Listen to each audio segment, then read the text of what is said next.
The world is on fire. At least, if you're an average person in LA, that's probably how it seems. I have not painted anything in many years. My skills have greatly diminished. But now I have some time and something I want to paint about.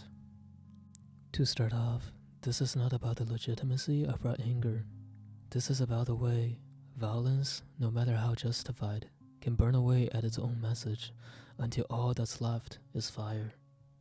ICE targets people in brutal, dehumanizing ways. People protest, rightfully. But a protest stops being a protest when burning, looting, and clashing with the police starts. Then it becomes a riot. And when the cameras turn on, the story isn't ICE raid sparks outrage anymore. It's immigration protest turns violent. And just like that, the average American, some who might have been quietly sympathetic, pulls away. Not necessarily because they disagree with the cause, but because they're afraid of what it looks like. The fire becomes hotter than the message. And the more chaotic this riot gets, the more people start seeing the government not as the oppressor or symbol of injustice, but as the last defense against lawlessness. The riot will radicalize people. Look at the way every one of them turned out, whether it's BLM or January 6th or the Tesla burnings. Every one of them became ammunition for the other side. People who once had questions start wanting answers in the forms of troops being sent in.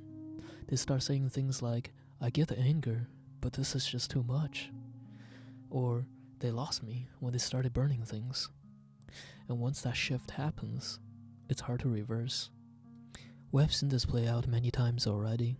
Take a moment here and just think about what happened with all the other protests that turned into riots. Each time, there's real pain, real injustice, real reasons to take to the streets. But also each time, the chaos consumes the cause. I'm not here to say protest peacefully and maybe the power will listen. But we do live in a democratic nation. There is a process to making change. I have faith in that process. And maybe you don't, and that's fine. But you can't ignore the reality either. When a movement is defined by fire, people will look for water, any water, to put it out. Even if that water comes from a government hose. Even if it comes in the form of a flood of tanks. And the worst part is that's exactly what those in power want. They don't have to discredit the movement if the movement self-destructs. They just have to wait until public opinion turns, until protests become riots, and riots become justification for militarization. So here's a thought I can't shake. Every time a brick is thrown, ICE wins a supporter. Every time a car burns, someone starts rooting for the National Guard being deployed. Every time the crowd turns violent, the crowd gets smaller. We stand between the power we fear and the anger we feel.